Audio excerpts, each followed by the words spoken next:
अस्सलाम वालेकुम dear student. Again आज हमारा जो टॉपिक है कि इनवर्स ट्रिग्नोमेट्रिक फंक्शन। हमारे पास इनवर्स ट्रिग्नोमेट्रिक फंक्शन की जो हमारे पास कुछ बेसिक आइडेंटिटीज है जो हम क्वेश्चंस में यूज करेंगे। तो उनमें से सबसे पहले मैंने sine inverse a plus sine inverse b is equal to sine inverse a into 1 minus b square and plus b into 1 minus a square। इस फार्मूले की डेरिवेशन पे बात करेंगे, इसी फार्मूले का प्रूव करने की कोशिश करेंगे।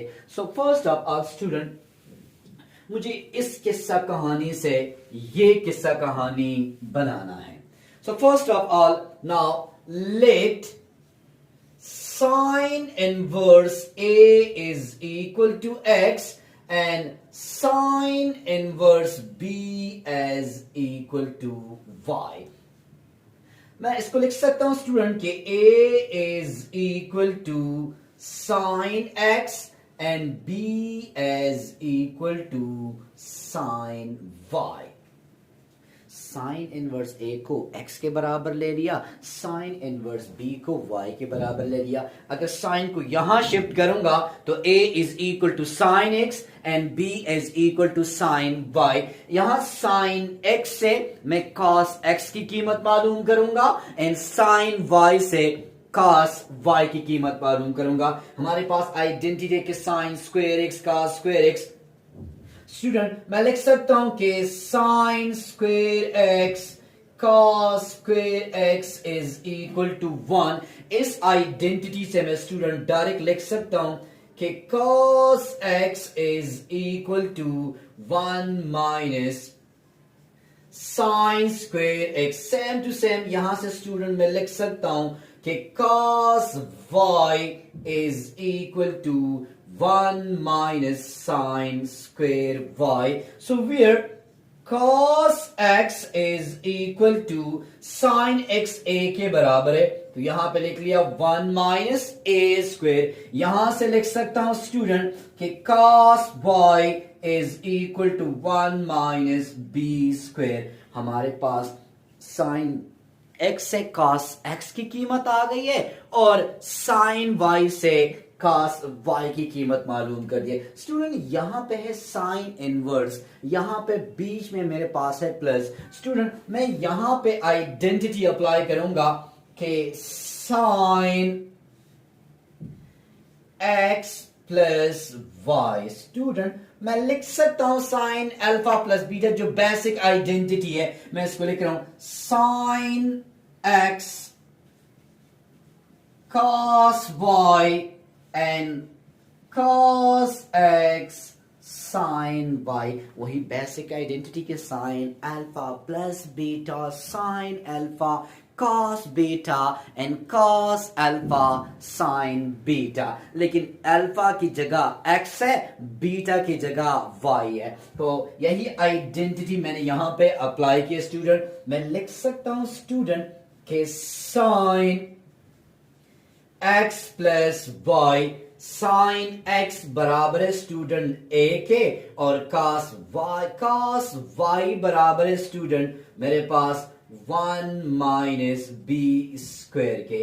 cos x बराबर है स्टूडेंट मेरे पास 1 माइनस a स्क्वायर और साइन y स्टूडेंट बराबर है b के।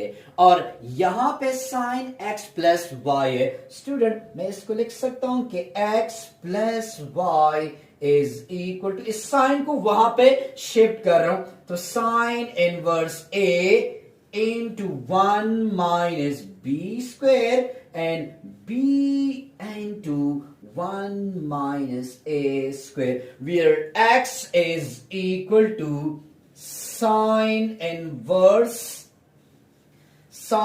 inverse a and where y is equal to sin inverse b as equal to sin inverse a into 1 minus b square and b into 1 minus A square. Student ये तो हमारे पास identity आ गई है, लेकिन अगर हम थोड़ा सा साइन एक्स की अगर डोमेन की बात मैं करूं बच्चे, तो हमारे पास जो साइन एक्स का डोमेन था वो ऑल रियल नंबर और range -1 is less than or equal to y and y is less than or equal to +1। अगर मैं इसकी ग्राफ की बात करूं स्टूडेंट, तो हमारे पास ये 1, ये -1, ये मेरे पास था स्टूडेंट 90, ये मेरे पास 180, ये मेरे पास 270 एंड ये मेरे पास 360। अगर sin x का हम ग्राफ ड्रा कर ले तो हमारे पास यू स्टूडेंट कुछ यूं आता है। लेकिन स्टूडेंट याद रखें, हम किसी फंक्शन का इनवर्स तब मालूम कर सकते हैं जब तक वो फंक्शन बाइजेक्टिव ना हो। मैं उसी फंक्शन का इनवर्स मालूम कर सकता हूं जिसका जो फंक्शन हमारे पास बाइजेक्टिव हो। अगर मैं इस फंक्शन पे देख लूं बच्चे, तो ये हॉरिजॉन्टल लाइन अगर इसके ऊपर ड्रा करूंगा तो ये मेरे पास जो फंक्शन है वो एक से ज्यादा पॉइंट पे कट कर रहे, तो इट्स मीन कि जो साइन एक्स फंक्शन है वो हमारे पास बाइजेक्टिव फंक्शन नहीं है। तो अगर ये बाइजेक्टिव फंक्शन नहीं है तो फिर how to find a sine inverse x. तो स्टूडेंट याद रखें, हम साइन इनवर्स एक्स को मालूम करने के लिए पहले हम इसके डोमेन को रेस्ट्रिक्ट करते हैं। स्टूडेंट अगर मैं इसका ग्राफ यहां से स्टूडेंट, ये मेरे पास है π/2 और ये मेरे पास है -π/2,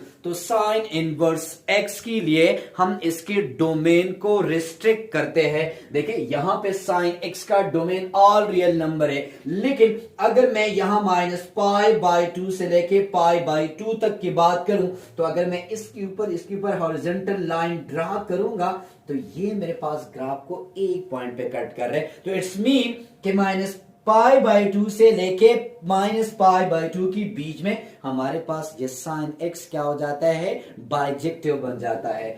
ये इसका रेंज और ये इसका डोमेन। तो अगर मैं इस फंक्शन का इनवर्स की बात करूं स्टूडेंट, तो क्या हो जाएगा, sine inverse y is equal to x। तो अगर स्टूडेंट इसकी डोमेन की बात करूंगा तो हमारे पास याद रखे बच्चे, जो साइन एक्स का डोमेन होगा वो इसका रेंज बन जाएगा और जो उसका रेंज था उसका डोमेन। तो अगर मैं इसकी बीच में साइन एक्स की डोमेन की बात करूंगा स्टूडेंट, तो π/2 से लेके -π/2 तक और रेंज ये आ रहा है। तो अगर मैं साइन इनवर्स की बात करूं स्टूडेंट, तो ये जो रेंज है ये साइन इनवर्स एक्स का डोमेन बनेगा। -1 is less than or equal to y and y is less than or equal to 1। और अगर रेंज की बात करूंगा स्टूडेंट, तो π/2 is less than x and x is less than r equal to -π/2।